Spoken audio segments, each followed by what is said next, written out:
Welcome to Secret Sauce. I am Janine. And I'm L'Oreal. And today we're spilling the sauce on An optimized you.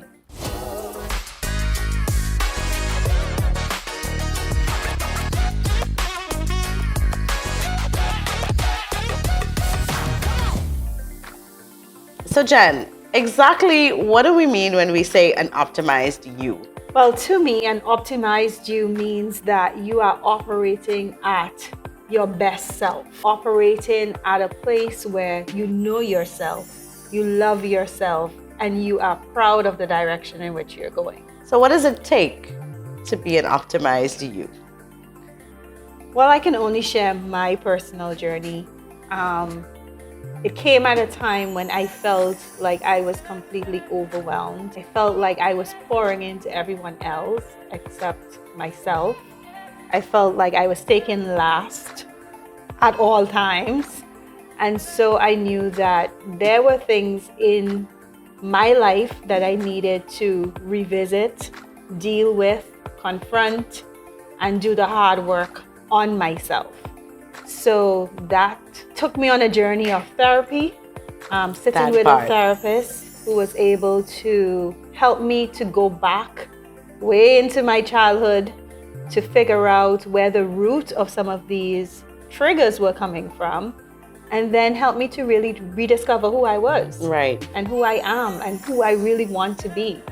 And so by doing that, it was not easy. A lot of it was hard, but it was necessary for me to uncover those things and then do the work to deal with those things and get to the point where I need to be. Right. I guess for me, I just got tired of being comfortable, just breezing through. You know what I mean? Yeah. Like, you can do more with yourself, but what does that look like? Yes. I wasn't into doing all the trauma and uncovering childhood traumas and all that. Like, let's be real. But I mean, like, I feel like it's obviously necessary because we all have triggers, we all have traumas in some way or another. So it's really about wanting to be better. Like, what is my space in this world? Like, what am I meant to do? I can't just be here just taking up space. Everyone has a contribution to make. Everyone has a purpose. So it's really, are you brave enough to do the work and really step into the best you? And it's not easy.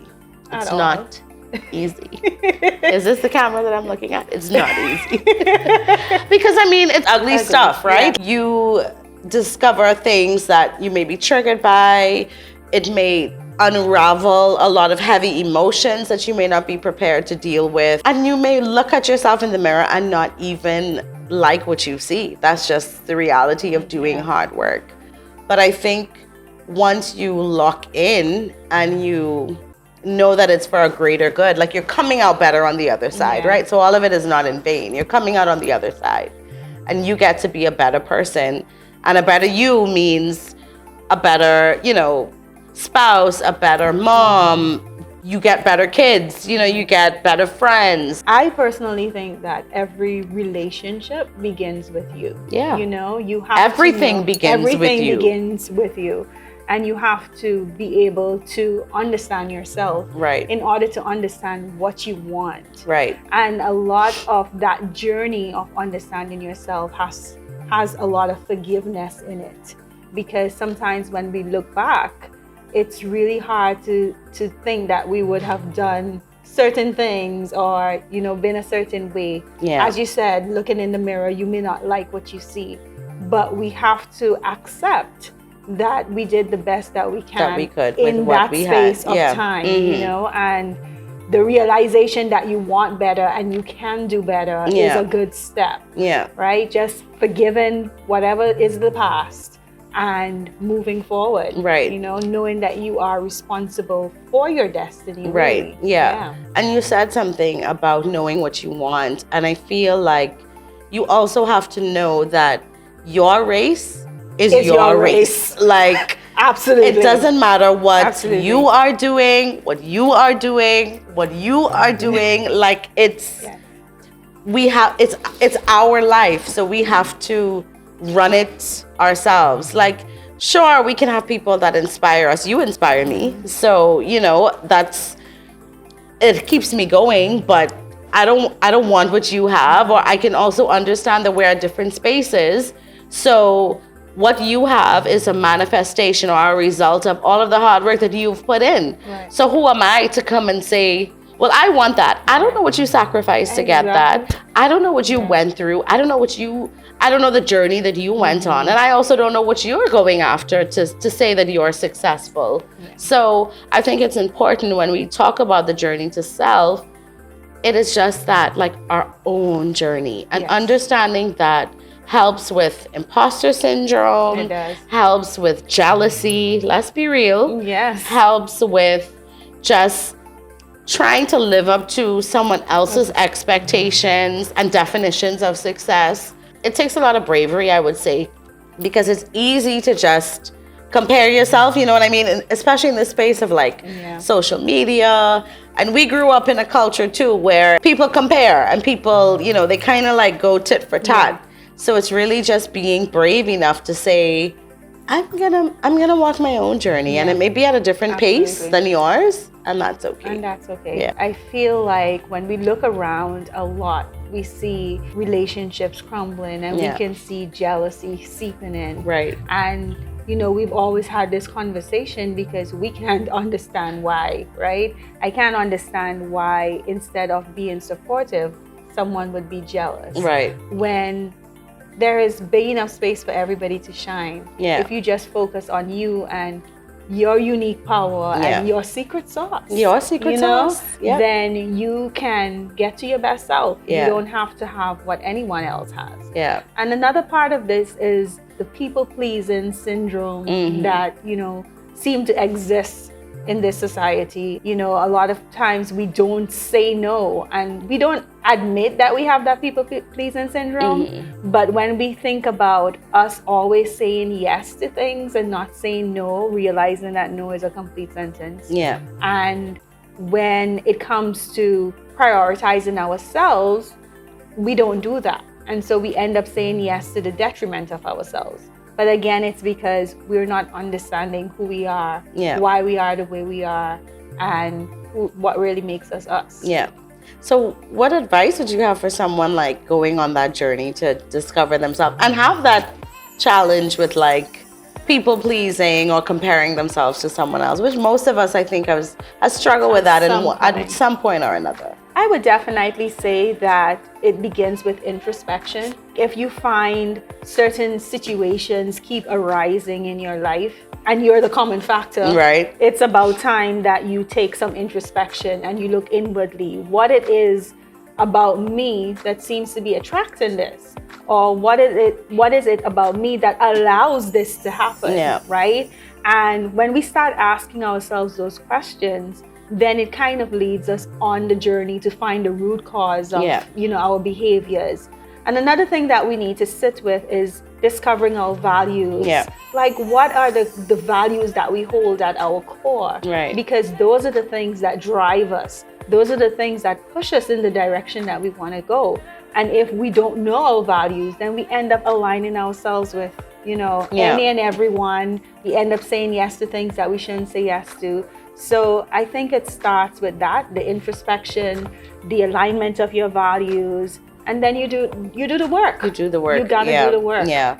I think values is such an important part of it that a lot of people don't even realize, right? That's a thing. If you don't have those boundaries or those values in place, stand for something or you'll fall for anything.